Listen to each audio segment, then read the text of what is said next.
Bem-vindo aos Ansas, mais uma vez. Cá estamos nós para um fim de semana para lhe darmos notícias do que se vai passando na cidade e não só, e dos projetos que vão aparecendo e daqueles que a gente muitas vezes nem se dá conta. Ouve-se falar, mas ao fim e ao cabo não temos grande conhecimento do que se vai passando e do trabalho que as pessoas vão iniciando noutros pontos, noutras paragens, e que é de todo o interesse conhecermos o que se vai fazendo cá e fora da nossa cidade.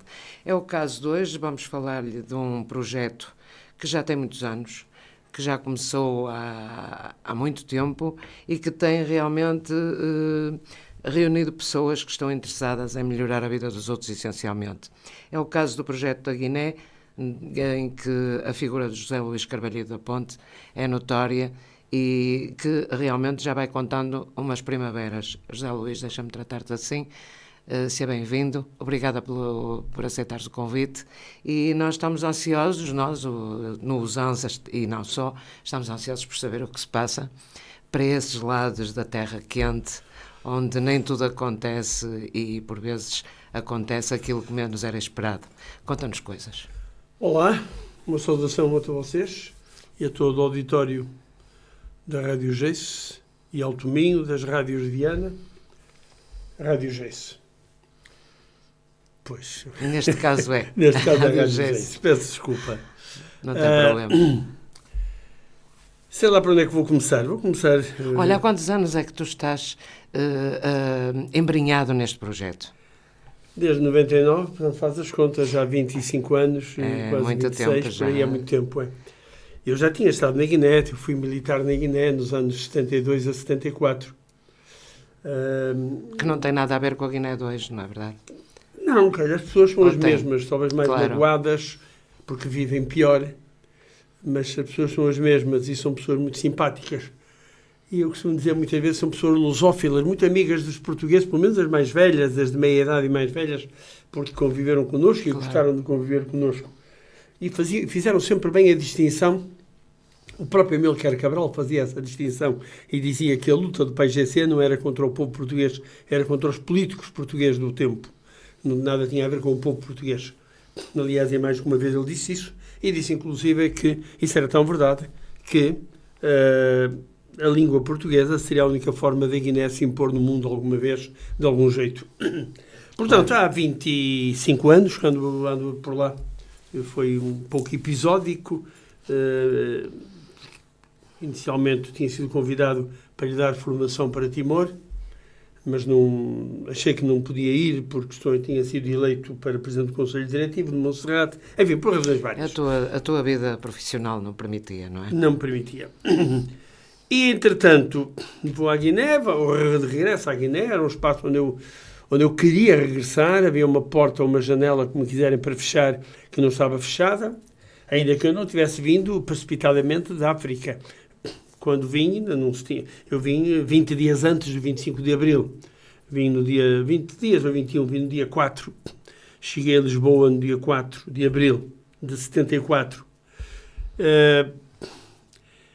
E quando regresso num grupo grande, entre portugueses e espanhóis, quando regresso a Bissau e a Guiné, episodicamente também, ocasionalmente, não foi de 100% ocasionalmente, não foi, mas quando andamos por ela, fomos ter a Cacheu, porque Cacheu em 88 tinha sido geminada com Viana do Castelo. Cacheu é uma localidade quase em fim de linha, a estrada que nos leva de Canchungo a Cacheu.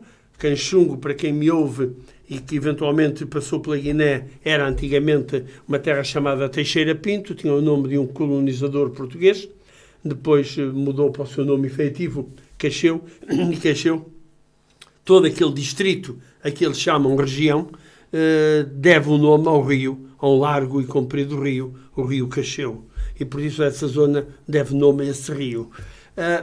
Quando regressamos, fomos a Cacheu. Cacheu estava geminado com Viana.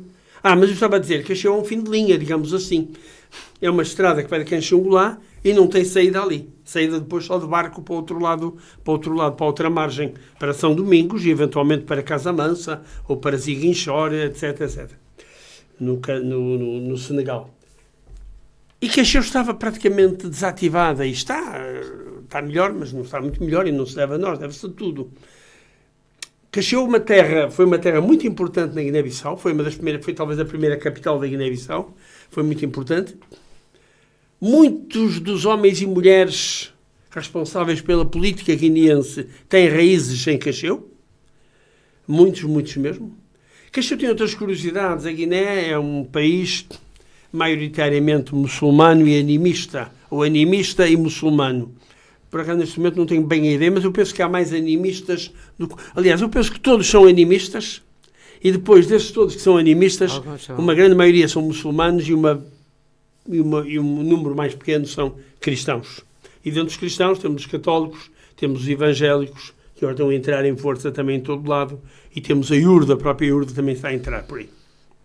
Que eu acho que essa nem é cristã, é outra coisa qualquer, não importa.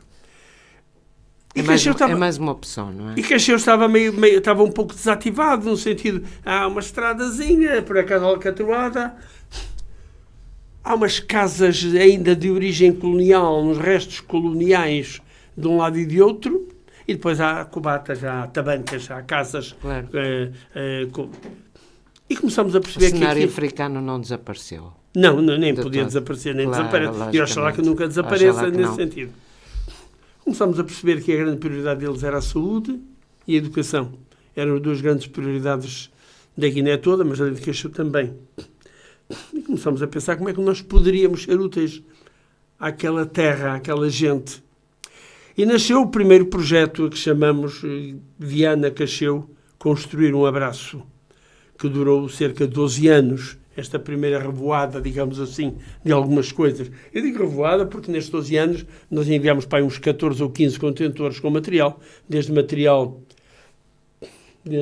humanitário a material de construção, porque fizemos lá algumas obras, algumas coisas, recuperamos uma casa que nos foi doada, mas que pertence na mesma à Guiné-Bissau, mas foi-nos emprestada, digamos assim, sem prazo, para aí montarmos uma biblioteca, uma sala de informática e uma ludoteca.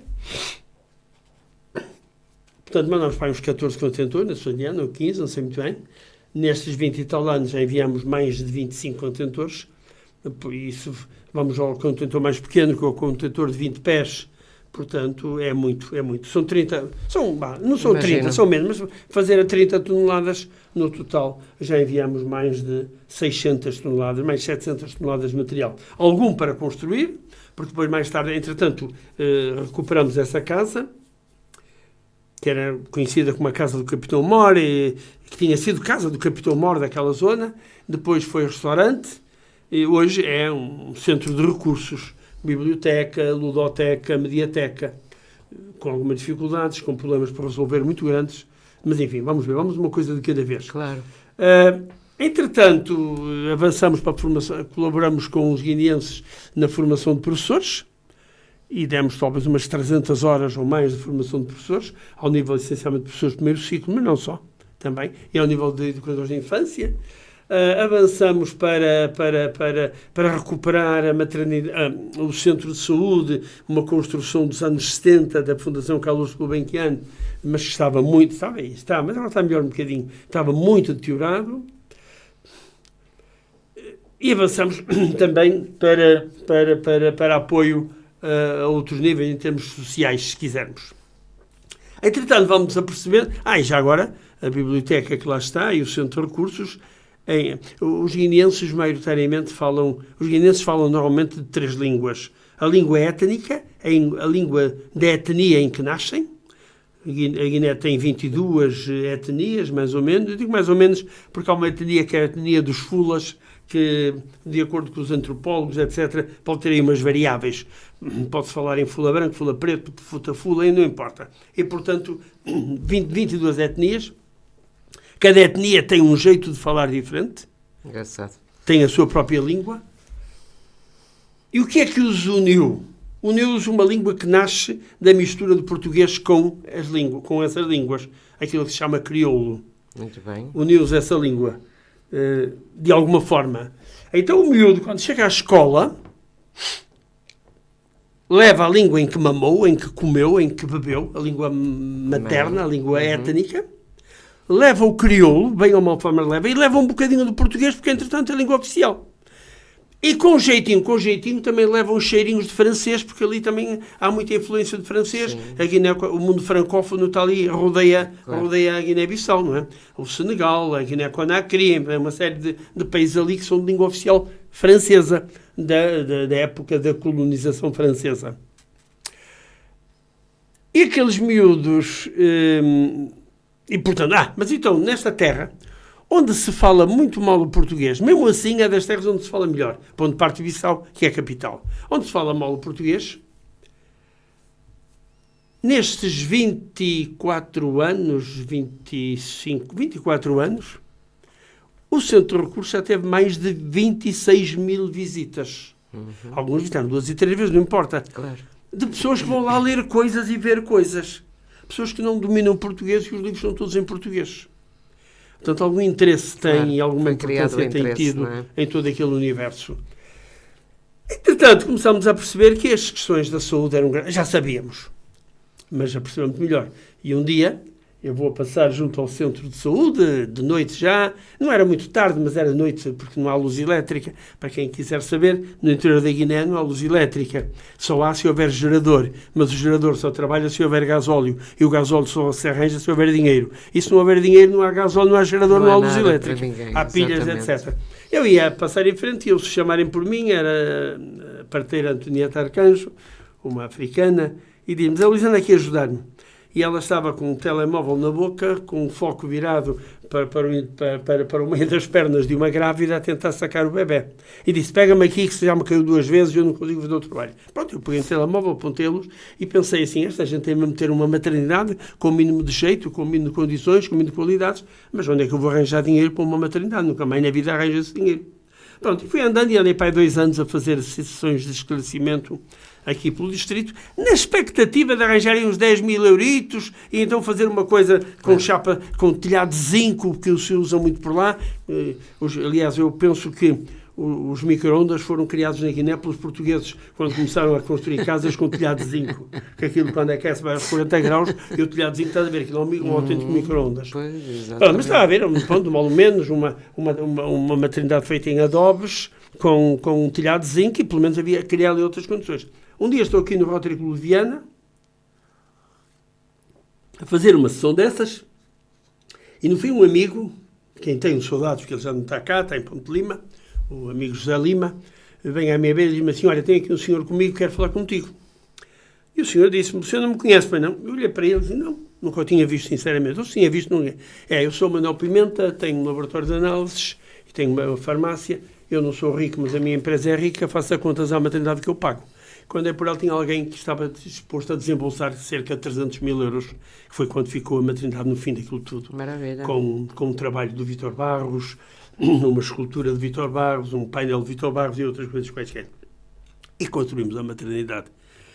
Entretanto, andamos por ali, e um dia ando por ali com o Dr. Pimenta a passear, porque entretanto depois, em homenagem ao Dr. Pimenta, à rua que passa em frente à maternidade, pusemos, com a autorização dos guineenses, demos o nome, Rua Manuel Pimenta, andava por ali, e chega à maternidade, chegam 4 jovens, com uma padiola improvisada, que eram dois troncositos de palmeira, penso que era palmeira, com um pano guineense a enrolar aquilo e uma grávida gravidérrima em cima. Depois soube que tinha 20 anos, mas ela vinha gravidérrima, pouco faltava para desovar e depois provou-se que desovou logo de seguida. E e aí eu pensei assim, vocês de onde é que vêm? Vimos de Bianga. Isso é longe? São 32 quilómetros. E vieram a pé, viemos, e atravessaram inclusive 2 ribeiros com água pai pela cintura. Eu pensei assim, passado 20 minutos o bebê nasceu, uma menina lindíssima. Eu pensei assim, isto não tem sentido, estava a falar com o Dr. Pedro, ele isto não tem sentido, claro que não. E pensámos, era importante haver aqui uma casa de grávidas, uma casa para as mulheres na última semana ou na última quinzena, acho que na sua tabanca, na sua aldeia, não têm condições para poderem parir, o termo crioulo é esse, para poderem parir, poderem vir aqui ter o seu bebê. Não era? Dizia assim, veja lá quanto é que isso pode custar. E pagou também a construção da Casa das Mães. Ele pagou a construção, o apetrechamento foi pago pela Rotary Foundation, o apetrechamento destes espaços. E criou-se a Casa das Mães com 5 camas, 4 quartos, 2 camas cada um e um com 3 camas, que tem estado sempre cheio, porque o enfermeiro que vai passando de moto pelas aldeias, pelas tabancas, quando se apercebe que há uma gravidez, pode ser gravidez de risco, diz, tu na semana X também vais para Cacheu. Claro. Tem ali uma casa onde não paga nada, os familiares, algum familiar vai com ela e depois prepara a comida, porque também não paga, mas também ninguém lhes dá de comer, arranjam. Claro. Mas eles arranjam-se quanto a isso. E a mortalidade na Guiné, de acordo com dados do governo guineense, em 2015, 16, não sei muito bem, era de uma grávida em 19, no ato do parto, no pré-parto, no parto ou no pós-parto. Era uma grávida em 19 e cerca de 100, 150 crianças por 1000. Em Cacheu também.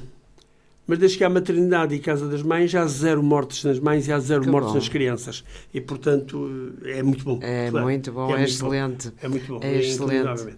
Entretanto, estamos nesta coisa toda. E em paralelo, quando sentimos a necessidade da maternidade, pensamos também, pois, mas aqui falta mais coisa. Falta água potável. Eles só têm água potável de 2 em 2 dias, cerca de meia hora de cada vez. De resto, não há água potável, porque não havia dinheiro para o gasóleo e a água era retirada de um furo por um motor diesel. O meu querido amigo e falecido Serafim Baganha diz ele assim, vamos pensar em painéis fotovoltaicos, vamos alterar o esquema. E pensámos em painéis fotovoltaicos, conto já a história. E que fizemos uma candidatura à Rotary Foundation de valor de $350 mil. Ganhamos a candidatura, que nos permitiu apetechar a maternidade, permitiu-nos apetechar 20 salas de aula com tudo o que era necessário para um país. Lá não pusemos lá coisas de topo de gama, mas para além de mesas e cadeiras, é? Para além de carteiras e cadeiras necessárias, armários, kits de matemática, de português, de geografia, e pintar, etc, etc. E dotamos Cacheu, então, de água potável diária 24 horas por dia. Maravilha. Com os painéis fotovoltaicos, com um novo motor, etc. E com uma nova... E com o restauro de parte da canalização. Eles chamam de cidade, aquilo não é cidade nenhuma, nem sequer aldeia, mas parte da canalização da cidade. Isso continua a funcionar e depois foi na sequência disso depois que nós avançamos para a Casa das Mães. A Casa das Mães aparece um bocadinho mais tarde. Entretanto, Cacheu tem várias escolas do primeiro ciclo, claro, e do segundo ciclo, e uma do terceiro ciclo, todas em adobes. O adobe é uma espécie de tijolo. É uma massa, uma espécie de tijolo feita de barro e palha. Do nosso país. As construções no centro do nosso país eram feitas em adobe. Sim, e aquilo é bom. O problema é se aquilo apanha a chuva. Aquilo é muito duro. Quando aquilo está seco, dás um murro naquilo, parte-se o punho, se des com força. Mas se começar a cair uma pinguinha de água lentamente, aquilo esboroa tudo. Claro. Telhados em zinco começaram a ficar fissurados. Naturalmente esboroa tudo, muitas vezes. Bom, então pensamos, havia lá um jardim de infância, o Girassol, tinha sido uma construção sueca, salvo erro, de há muitos anos, mas estava cada vez, nós já o recuperamos 3 ou 4 vezes, até que aqui em 2019 estava tão fissurado que a chuva desmoronou todo e que a chuva ficou sem jardim de escola. Então era preciso construir um jardim de infância. Mas se construir um jardim de infância eu não queria construir uma coisa igual à que lá se faz. Queria construir uma coisa que durasse no mínimo 50 anos, a não ser que caísse uma bomba em cima dele. Pois, claro. Porque senão, até porque depois nem sempre aparece gente disponível para cooperar e eles não têm dinheiro, não vale a pena.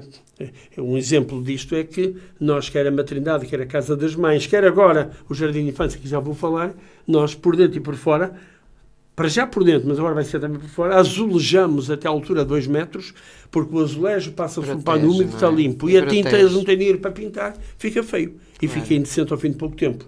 Porque não têm mesmo dinheiro. Eles chegam a passar 6 meses sem receber um cêntimo. 6 meses e mais. Professores, médicos, etc. Tudo. Chegam a passar meses e meses, agora muito bem, não sei como é que está este ano, mas chegam a passar muitos meses sem receberem um cêntimo. E quando recebem, não recebem com retroativos. Recebem a partir daquela altura. Aqueles 6 meses ficaram para o patrão. Não ficaram para ninguém, arrumou, portanto, vivem em condições dramáticas muitas vezes. Por isso é que a Guiné é um dos 4 ou 5 países mais pobres do mundo, não? Em termos financeiros, etc. Em termos de pessoas, deve ser dos mais ricos, as pessoas são fantásticas. Bom, e disseram, temos de oferecer um jardim a esta gente, mas tem de ser uma coisa com cabeça, tronco e membros. Então, um desenho de um arquiteto dos Arcos de Valdevez, meu companheiro da Rotary, Pedro Pinto, fizemos um desenho que é um módulo, é uma construção com 3 retângulos. Cada retângulo é um módulo de trabalho. É um retângulo onde vai estar a cozinha e a cantina. O outro é um polivalente, e que dará para reuniões de família, reuniões de aldeia, reuniões de estudo, mas também dá para educação física e outras coisas mais, e até dará para podermos dar formação à distância através do Zoom ou de outra plataforma qualquer. Claro.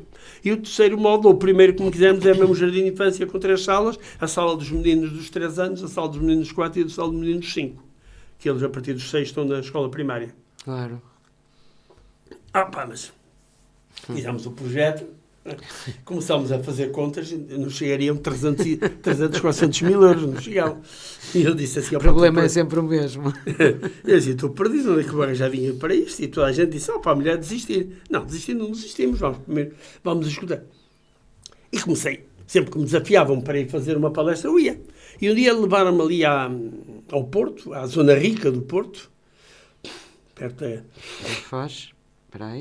Universidade Católica, por ali. E fui à casa de alguém que era uma sobrinha do Dr. Pimenta. O pai tinha morrido há pouco tempo, a Madalena Pimenta, a quem devo muito, pelo menos ter proporcionado esta visita. E fiz uma apresentação dos nossos projetos, pronto, fiz. Mas vim-me embora pensando assim, pronto, vim dar um passeio, comi uma fatia de bolo que teve a gentileza de nos oferecer, mas as pessoas que lá estavam lá médicos, estava lá muita gente, ela juntou para aí 30 pessoas lá na casa dela. Mas não, isto não vai levar lá nenhum. Passado talvez uns 15 dias, recebo uma chamada de um senhor estrangeiro, percebi que era estrangeiro. Oi, Luís, olha, sou o Robert Iling. Não sei se lembra de mim. Não lembro. Estive na casa da doutora Madalena. Sim, não me lembrava, sinceramente. Mas eu fiz conta que sim, seria antipático dizer que não. Sim, pronto. Sabe, eu fui cônsul dos Estados Unidos aí no Porto. Eu depois é que percebi porque é que ele disse aí, porque ele estava aqui em Cerveira, ele tem uma casa aqui em Cerveira. O meu filho morreu com 33 anos nas Maldivas a fazer surf e o sonho do meu filho era sempre construir uma escola na Guiné. Eu quero colaborar nessa escola. Eu, da minha parte, dou-lhe 100 mil euros para essa escola. Eu disse assim, já tenho dinheiro para começar a obra. Já não falta tudo. Já tenho dinheiro para começar a obra. Ok, então temos de falar sobre isso, assinar um protocolo. Sim, tenho todo o prazer. Não. Entretanto, eu fui governador rotário, consegui, que é ao nível do distrito 1970 de Rotary, que é o que vai da Marinha Grande até Monção e Bragança, consegui que me fossem doados 30 mil euros para este projeto. A Câmara Municipal prometeu 25, ainda nos pagou todos, mas está a pagar. Mas é certo, 25, não é? Pois. 155. E eu disse assim, ora bem, eu 1/3 já tenho. Faltam-me os 2/3. Portanto, a Sanitop diz-me o Stevens, eu dou-lhe todo o material sanitário necessário para esse jardim de infância. É muito dinheiro. É muito dinheiro. Muito dinheiro. E deu-me o material sanitário. E o homem da telha diz, olha, eu dou-lhe 1/3 da telha. E a Casa Peixoto diz, bem, nós vamos dar aqui o azulejo e o mosaico, até porque algum está a fim de linha, portanto, mas em vez de estar aí, até nos dá jeito e dou isso. E foi andando. E neste momento faltam-me para aí uns 50 mil euros para completar a obra. Mas a ver, o grande problema, afinal... Faltam para aí uns 50, 60 mil. Já disse ao Sr. Robert Iling que me faltava isso, se ele não queria... Até porque este empreendimento vai chamar-se Centro Escolar Alexander Iling. É claro. Que é o nome do filho. Pois, essas particularidades fazem toda a diferença, E ele, inclusive, disse, bom, depois de estar construído, eu quero, porque criei uma fundação com o nome do meu filho e queremos todos os anos colaborar com alguma verba para a manutenção e o dia-a-dia desse jardim. Pronto, naturalmente seria fantástico, não é? Portanto, esse projeto neste momento não está todo ainda precisamos... Falta-me hora a fechar, faltam mesas e cadeiras para o jardim de infância, falta material para a cozinha, falta-me assim uma série de coisas, mas provavelmente em setembro o edifício de aulas vai abrir, ainda que os outros não estejam completamente completos, vai-se trabalhando neles, que eu quero ver se lá para fevereiro ou março inauguramos aquilo, porque eu estou a ficar velho, eu estou a ficar já, estou a passar o prazo de validade, como tu sabes, então... como vocês sabem, estou a passar o prazo de validade. É só tu, deixa lá. É só tu. E, portanto, quero ver se acaba aquilo antes que o meu prazo de validade vá ao ar. Quero ver se acaba aquilo. Ainda que depois tem outro projeto. Claro, pois, estou a ver. Mas quero ver se acaba aquilo. Não te acredito parado. Até porque E tem havido muitos particulares também que têm ajudado muito. Inclusive um transitário pagou um contentor, a despesa é cá de um contentor. Sei lá, tem agora um portão a mandar fazer no Costa e Rego também, que será uma oferta. Enfim, temos muitas ofertas, muitas mesmo. E depois o cidadão comum que também foi ajudando com pequenas coisas com pequenas coisas. ajudaram Eu ia agora muito, citar não é? que neste projeto não tem havido muitos apoios do cidadão comum. Eu não estou a falar agora em estou a falar todo, para trás. em todo o projeto, em todo o projeto, e as o campanhas que se cidadão fizeram comum nas provavelmente escolas e colaborou tudo muito isso. mais que as entidades. Houve uma entidade que colaborou sempre muito, foi a Câmara Municipal, também está geminada com o Cacheu, pelo menos pagando os contentores. Os contentores custam sempre cerca de 6 mil euros. Pois Cá está, 3 claro. mil e tal e lá outro tanto. E porque temos isenção de algumas taxas lá. Senão Senão seria era mais muito caro um pior, bocadinho. não é? Mas quando nós mandamos material que ou não existe lá, ou se existe é a preço exorbitante e que nós não podemos compatibilizar, lá também há, por exemplo, telha, mas ninguém me oferece 1/3 da telha ou 2/3. É claro. Não é? Lá também há sanitário, mas ninguém me oferece Simplificava, aquele não é? material todo. Portanto, compensa mandar o contentor. Pois. Até porque o material que eles lá têm vai de cá para lá também e acaba por apenas dar mais lucro aos de cá que aos de lá. E, Pois. portanto, não... Porque esta coisa deve-se comprar lá no local, que também é uma forma de dar movimento à economia local. Mas sim, nós, por exemplo, o apetechamento vamos comprar lá, uma Exato. carpintaria de lá, as mesas e tudo isso. Mas aquilo que não podemos, levamos Claro. de cá. Agora, até este projeto, claro que tudo isso valeu muito porque o cidadão vianense, todo o distrito, essencialmente o Conselho de Vianos do distrito, colaboraram com dinheiro, com materiais, com livros, com Eu com recordo-me computadores. da campanha, que já foi há uns anos, é. mas que ainda durou, e as pessoas estavam muito receptivas Sim, sim. à dádiva, não é? Sim. À colaboração. O que é ótimo. E eu conto isso amanhã, vou fazer a apresentação de um livro, mas vou fazê-la por vídeo, que eu não estou cá, estou numa outra tarefa, e pediram para apresentar, eu gravei um vídeo, foi por isso que há um bocadinho liguei aqui para o meu amigo. Liguei o meu vídeo e a apresentação vai ser feita em vídeo. Um livro que se chama mais ou menos, como não sei bem o título, mas é Aqueles que Partiram e Não Regressaram. Eu nem sabia quantos eram, mas de Viana do Castelo para a campanha da África morreram lá 41 vianenses. Da Miedela 2, por falar nisso, já que estamos aqui a falar Não dos dois. lembro-me Da Miedela dele, 2, precisamente. sim. De Monserrate e de onde de freguesia foi de onde morreram mais. Mas à freguesia não morreu ninguém, ou não morreu ninguém lá, por exemplo. Lembra-me agora, por acaso, Claro. e penso que de Carreço também não há ninguém, não sei.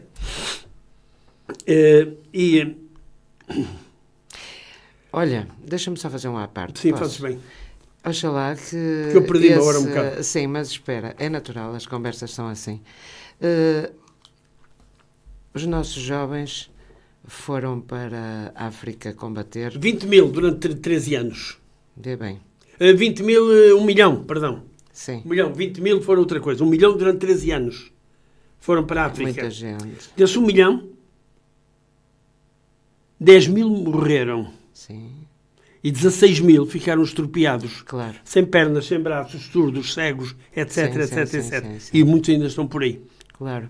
E já não fazemos conta, desculpa, Laurinda, Sim, sim. e já não fazemos conta aos que ficaram mentalmente estropiados. Sim, Eu ontem porque estive- esses não ontem têm conta mesmo. Eu vou estar agora daqui a um mês e tal, num almoço dos meus camaradas de guerra da Companhia de Artilharia 3494.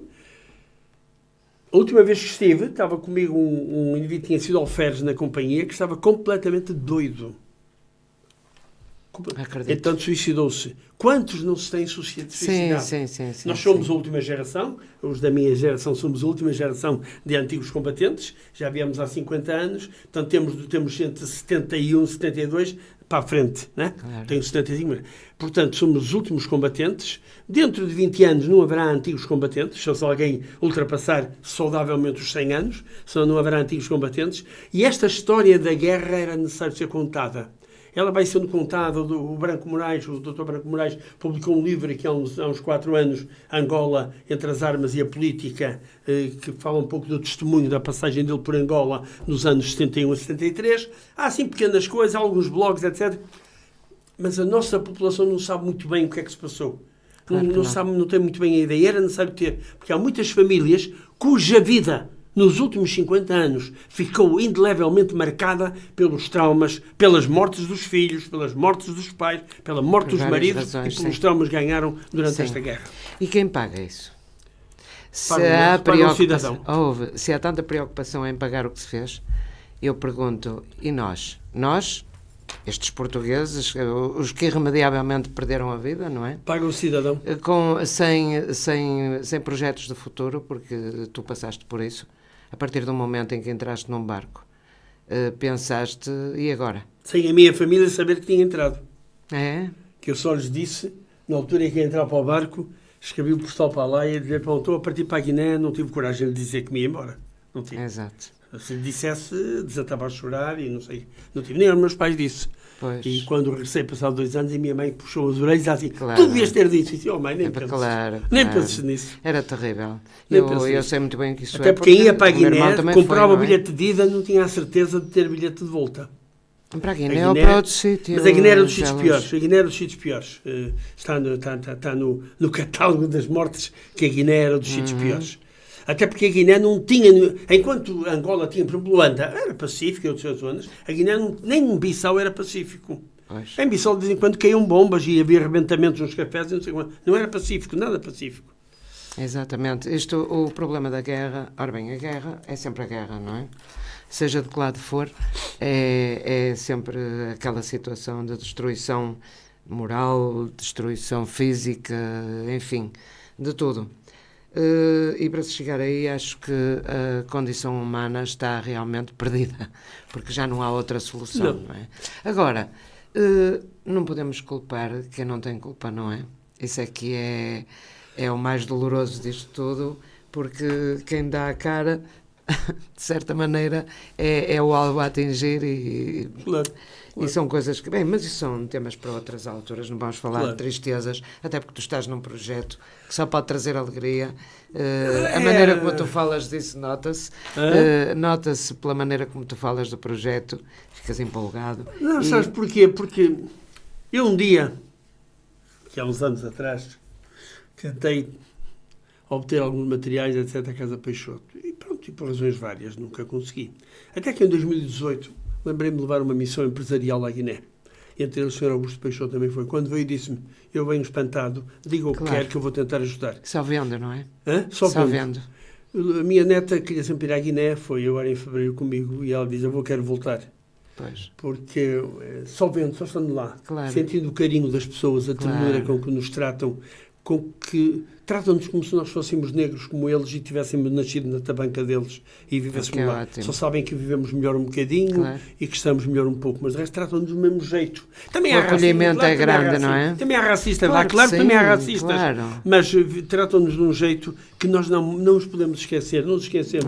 Isso é muito bom. E às vezes os meus sonhos, todos nós sonhamos, os meus sonhos metem pretos e pretas, metem a Guiné, metem porquê? Talvez porque eu vivo a pensar que, enquanto puder, posso ajudá-los.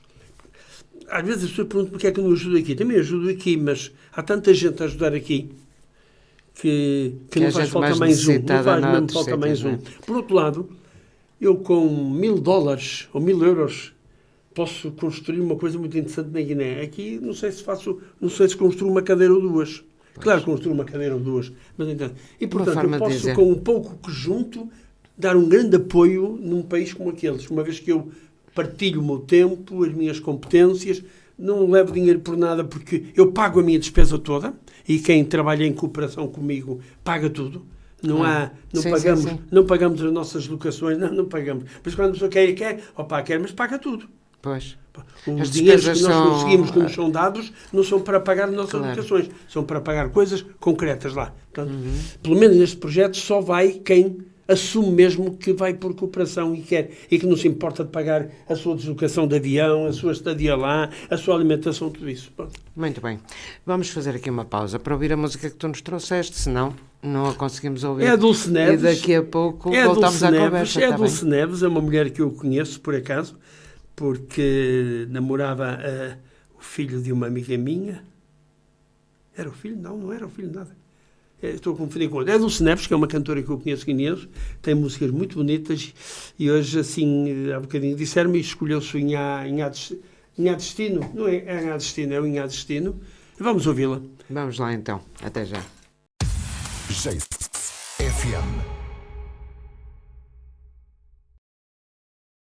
Então, Guiné-Bissau, projetos, amizade pelos portugueses, é isso que nós temos estado a conversar aqui neste pedacinho de tempo, que é sempre um pedacinho de tempo, com o professor José Luís Carvalheiro da Ponte, uma pessoa que deu a cara para a ajuda e que ajuda à Guiné. Cacheu está nos seus sonhos, como ele disse há pouco. Tem feito de Cacheu a sua cidade mais relevante de visita, e não só, e tem tido realmente muito bons resultados. O próximo projeto, José Luís, passa por onde agora? Esse que tu estavas... Deixa-me primeiro ver se acabo este, mas de qualquer forma...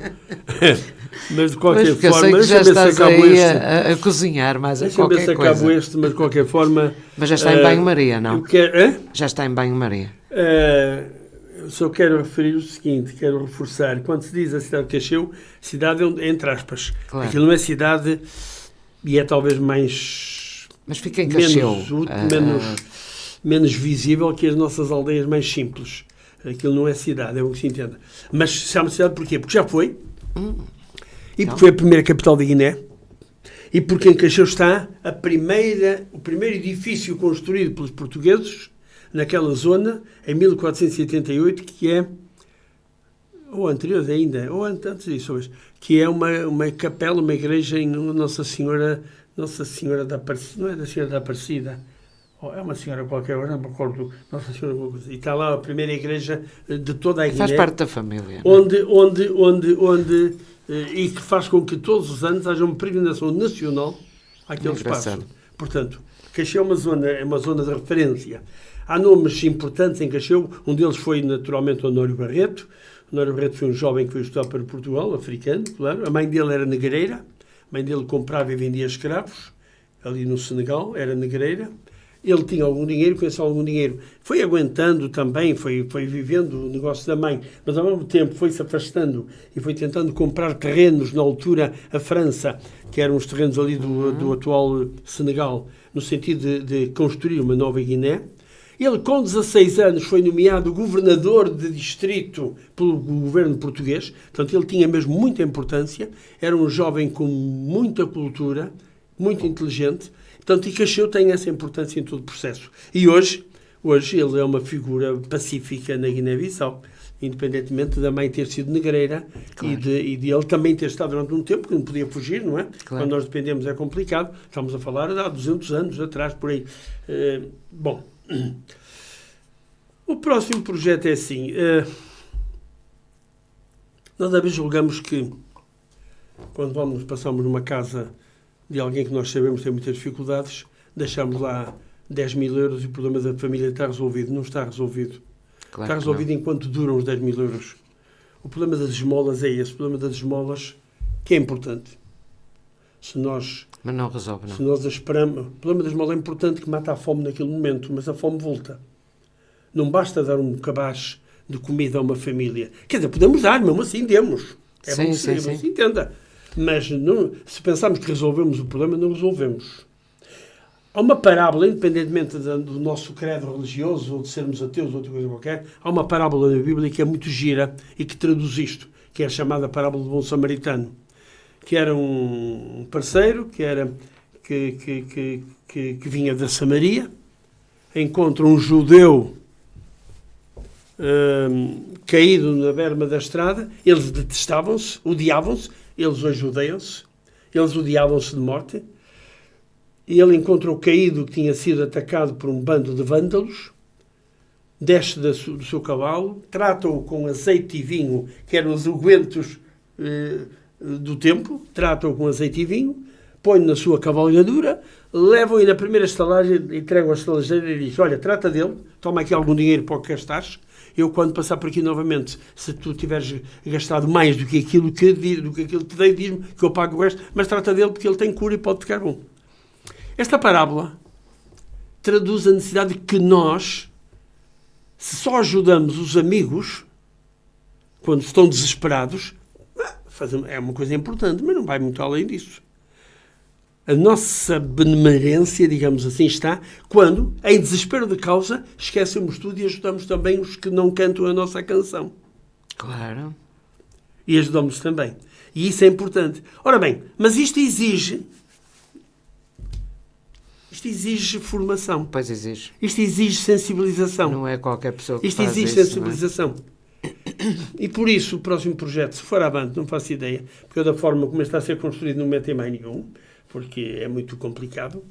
O próximo projeto, se for avante, será um projeto também para 400 mil, não sei muito bem, mas só irá avante se eu conseguir o apoio de alguma grande fundação, nomeadamente a Bill Gates, a Bill e Melinda Gates, outra qualquer, uma vez que é um projeto de empoderamento da comunidade, empoderamento dos homens, mas acima de tudo empoderamento das mulheres, e isso agora está muito na moda, o termo, e para a Melinda Gates está muito na moda mesmo, só se for um projeto desses, que tem a ver com transformar o centro de recursos que lá temos num centro comunitário, portanto, usando aquele edifício, recuperando, acrescentando, etc. Um centro comunitário, na mesma com uma biblioteca e sala de leitura, na mesma com uma ludoteca para as crianças que não andam no jardim, mas que para uma ludoteca, com 2 salas de formação ou 3 salas de formação e com uma sala de informática.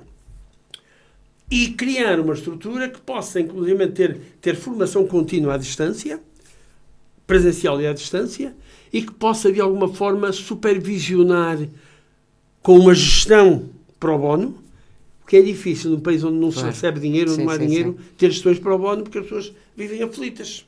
E, portanto, custa. Às vezes as pessoas falam aqui em corrupção, e eu também falo. E cá em Portugal também há corrupção. A ver se nos entendemos. Não há muita corrupção, é verdade. Há mesmo muita. Mas até nas localidades as pessoas são corruptos. Não sei se são. Eles sabem se não se venceram há 6 meses. E se lhes passa a hipótese do material de um contentor que não seja controlado e puderem ficar com ele, porque é que não ficar? Quantos brancos não ficariam, passariam ao lado e diriam, isto não é meu? Situações difíceis. Temos de cair na realidade e perceber a realidade de cada um. Dentro do convento só sabe o que se passa quem está lá dentro. Exatamente. Temos de cair na realidade e pensar um bocadinho isso. E por isso é preciso muita sensibilização. E para essas questões da cidadania, e em muitos aspectos há cidadania. Um dia, eu estava aqui 4 horas a falar contigo. Um dia, em 2002, estávamos numa sessão em Cacheu e de repente levanta-se um velhote, mas aquilo era muito velho. Malambaió.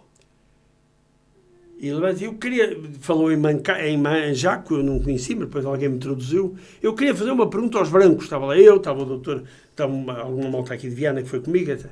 A brancos. Sim, faça lá. O doutor Arnoldo também estava lá e outros. Eu queria saber porque é que nós, para sermos independentes, os portugueses tiveram de se ir embora. Esta pergunta tem muita profundidade. Então mesmo. Nós vivemos com a vossa gestão e vivemos. E vocês não vivem com a nossa porquê? Porque estava-se a discutir a falta de... a ausência de competências de gestão. Que eles não têm cultura de gestão. Eles não tinham e não têm cultura de gestão, cultura de administração da empresa e tudo, porque quem tinha eram portugueses, os libaneses, os cabo-verdianos, claro. Mas os guineenses mesmo não tinham. E aqueles que tinham foram-se embora. Eles ficaram sem cultura. Sem gente que vista a camisola por uma empresa, por um café, por uma coisa qualquer. Claro, percebo. E depois, os gajos não sabem gerir. Não sabem mesmo gerir. Não foram habituados. Mas não foram habituados. Claro. Não tiveram esse treino. Ninguém ensinou nada, acabou. Não é verdade. E, portanto, este centro comunitário tinha um bocadinho também criar uma escola de pequenas cooperativas na área das pescas. Pequeníssimas. Na área da carpintaria. Coisas do dia-a-dia que são úteis e que eles podem juntar algum dinheiro com isso, trabalhando com alguma qualidade para os outros. Claro. Mas é um projeto, vamos ver, não sei, eu gostava de o fazer enquanto puder, não irei lá muitas mais vezes, mas irei enquanto puder, vou lá pelo menos uma vez por ano, porque sinto saudades e sinto necessidade de ir lá. Embora chegue lá e ainda agora, se me distrair, tenho que tomar banho com o copo da cabeça abaixo, na zona de interior, portanto, não pensem que isto é um mar de rosas. Por acaso agora não tenho, por acaso agora consigo sempre um amigo que lá tenho assim que me facilita, mas... Deve ser complicado, sim. Mas e passámos às vezes muito tempo sem internet. Que nós nem sequer damos valor ao que temos, não é? Muitas das vezes. esta facilidade de ir ao interruptor, por exemplo. É? O interruptor, ser Não só tenho carregar dúvida, ali, não não tenho é? dúvida. E essa gente nem isso tem, nem essa Portanto, o possibilidade próximo tem. projeto é esse, vamos ver se vai avante, se não vai. Entretanto, há um outro, que é no Centro de Saúde, o Dr. Pimenta, vou daqui a bocado vou logo conversar com ele mais uma vez, eventualmente vai montar lá um pequeníssimo laboratório, vai oferecer-lhes um pequeníssimo laboratório de análises, mas um laboratório de emergência, porque os casos mais complicados irão para 30 km ali ao lado, para o Hospital de Canchungo, um pequeno laboratório de emergência, com aparelhos que não precisem quase de eletricidade nem nada e que são muito ainda mecânicos e que não precisem de grandes... Que já cá não são necessários, Já não cá é? não são necessários, e ele tem alguns e que estão ótimos em... E pronto, ele está disponível para dar formação. Porque depois, na sequência disto, aconteceu uma outra coisa muito engraçada. Foi que um dia ele lembrou-se, ele tinha sido médico, durante a tropa no Hospital de Bissau, num dos hospitais de Bissau, no Hospital Militar de Bissau. E, portanto, ele também tem esta costela à Guiné. Aliás, há muita gente com costela à Guiné, mas isso são outras histórias. E ele um dia quis oferecer um laboratório a um hospital pediátrico de São José em Bora, em pleno Bissau, porque ele foi lá já na sequência de nós. Um dia estar comigo e dizer assim, eu também quero lá ir. E quero fechar essa porta. E foi. E a partir de nunca mais deixou de ir. E agora está a filha também, a Manuela, e está tudo embrenhado nesse processo. E ofereceu um laboratório assim com um pinta, com cabeça de tronco e membros, ao Hospital Pediátrico de São José em Bora. Mas ofereceu, não está lá a fazer dinheiro com aquilo, Claro. ofereceu. Sim, sim. E oferece formação. Tem tido Por incrível que pareça, tem não tido é cá verdade? pessoas, sim, tem tido cá pessoas guineenses que vêm cá ter formação e que voltam para lá, etc. Portanto, ele montou cá um laboratório piloto, as pessoas vêm ter formação naquele laboratório piloto, que é igual ao que está lá. Muito bem. Portanto, aliás, eu tenho muito respeito por ele e muita admiração, porque, claro, tem dinheiro, mas há muita gente que tem dinheiro e que E só tem dinheiro. e que não liga claro. nada a isto. Percebo perfeitamente. Pronto, e portanto, montamos esse pequeno laboratório e as coisas estão a montar e as coisas estão a andar. Deixa-me só citar, quanto tempo temos? Não temos. Então, se não temos, foi um prazer estar aqui. Olha, convosco. cita lá rápido. Há um termo na Guiné que se chama os filhos do vento. Os filhos do vento, ou então os restos de Tuga. Ah, Restos de Tuga, os filhos do vento. O que é? Todos os militares tinham a sua lavadeira. Lavava a roupa e também lavava às vezes o corpo. Claro. Lavava tudo. Porque era a forma de nós termos algum equilíbrio afetivo. Porque aquilo era faz violento. falta, não é? O sítio onde eu estava éramos atacados diariamente. Não caíam dentro, é verdade. Mas éramos... E não era por burrice, é porque eles não queriam que caíssem dentro. Éramos atacados diariamente. Diariamente passavam elas por cima de nós. E nem que, quando começamos a perceber que já não eram para matar, eram só para assustar, mesmo assim aquilo incomodava-nos. Claro. E mesmo assim eu tive 12 Jogo camaradas psicológico. que morreram numa emboscada. Portanto, mesmo assim. E, portanto, naturalmente, às vezes alguma jovem ficava grávida. E muitas vezes os soldados não sabiam, vinham-se embora. Só que Outra vez deixavam lá sabiam, raízes, não outra é? vez sabiam e não assumiam. A esses filhos chamam-se romanticamente os filhos do vento. E um dia, eu quero acabar a história aqui, um filho do vento vem ter comigo, há uns 10 anos atrás, 15, Zé Luís, olha, a minha mãe diz que o meu pai era do Minho, era lá de cima do Minho, foi Alferes, e disse-me a terra de onde era. E disse, perdoar-me agora que não o faça. Claro. Eu tenho uma carta para ele, eu não quero nada dele, só queria conhecê-lo. Engraçado. De resto, não quero nada dele. Eu disse, está bem, levo a carta. Cheguei cá, escrevi uma carta à pessoa, um político do tempo, altamente bem situado no Alto Minho. Escrevi-lhe a carta e disse-lhe, olha, aqui mando-lhe a carta do seu hipotético filho, mas às tantas ele diz que não quer nada de si, queria apenas conhecê-lo. Bom, já lá vão uns aninhos, estou à espera da resposta. A maior parte deles não são assumidos, mesmo quando se identificam como tal. Alguns são assumidos. Tem havido homens que, porque nem as esposas eram namoradas, têm de ficar, pronto, aquilo era quase impossível não acontecer. Quer dizer, Claro, durante 2 anos, durante a gente 2 com anos, 21 as anos, pessoas 22, isoladas, com a não é? testosterona toda aos saltos. Não pensem nisso, não é? Claro. Eram Isso situações que são aconteciam. os Os filhos do vento, vento, que engraçado. que é um termo muito giro. É sim, senhor. Olha, Zé Luís, tu e a tua equipa, mas hoje estás aqui tu, és responsável pelos sonhos criados nestas mentes, nesta qualidade de vida que vocês transmitiram a estas pessoas que precisam dela, que estão privadas de tudo. De tudo o que é essencial na vida, não é? Para se ter uma vida condigna, mas há uma coisa que tu não queres modificar na Guiné, de certeza absoluta. É a cor e o pôr do sol. De certeza absoluta que não queres alterar aquilo, pois não? Não, nada. Fica, nada. não fica? Eu acho que todos... A paisagem africana marca para a vida inteira, claro, não é? Claro. A paisagem é muito bonita e a Guiné é um país danado. É um país cheio de rios e ribeirinhos e águas e águas e águas, cheio de mosquitos, mas tem paisagens fabulosas, exatamente. tem coisas fabulosas. E sabes lá o que é comer uma manga tirada da árvore naquele momento? Não, deve ser realmente o paraíso visto de um certo ângulo, não é? É. Nem em todos. Olha, foi um gosto ter-te aqui, ouvir contar essa história tão bonita, ao fim e ao cabo, que nos traz outras coisas à baila, não é? Menos agradáveis, mas no fundo, esta está carregada de boas intenções e de humanismo, que é do que mais precisamos nos tempos que correm. Mas Desejo-te o deixa-me melhor. só uma nota final. Nós estamos a admitir, e ainda bem, muita gente que vem da Ucrânia, do Paquistão, da Índia, etc, Sim. etc. E tudo bem, e fazemos bem, já que nós não temos cá gente que venham eles. Porque é Exatamente. que nós não cativamos a chegada cá para a construção civil, etc., de africanos de língua portuguesa que querem vir? Porquê é que não fazemos? Mas esses não podem vir? Não entram? As embaixadas não deixam, pelo menos a da Guiné não deixa. Pois. Porquê é que não fazemos? Realmente. Pelo menos andaram Já que connosco, somos uma andaram porta connosco aberta, 400 não é? anos. Claro, claro. Falam a nossa língua, ainda que mal. Mas também temos aí tanta gente a falar mal a língua e ainda E é cá. natural de cá. E nesse aspecto nós temos responsabilidade. É nesse sim, aspecto que nesse nós temos podemos ajudar a bastante, pagar a dívida daquela gente, que é dar-lhes trabalho, uma vez que nós cá não temos gente para o trabalho. É verdade, é verdade. Fica aqui o último pensamento e já sabe, as histórias são assim. O Usanças gosta de lhe trazer coisas novas, que de novo não tem nada, mas se calhar são novas na experiência e novas no contacto consigo. Foi um gosto de estar contigo também, Zé Luís, e despedimos-nos até para a semana. Fique bem. FM